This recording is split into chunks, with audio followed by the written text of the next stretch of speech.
What I see, this one the yellow mustard, and this one the white mustard, which is very heavy now and dropping on the ground because today is very windy.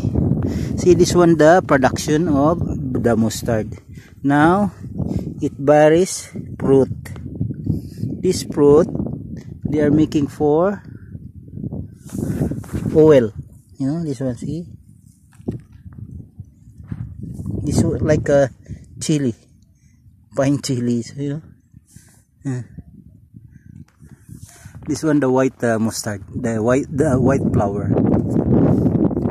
Very healthy too, but all dropping in the ground. All fruits, bearing fruits. See, all this one fruits. Yeah.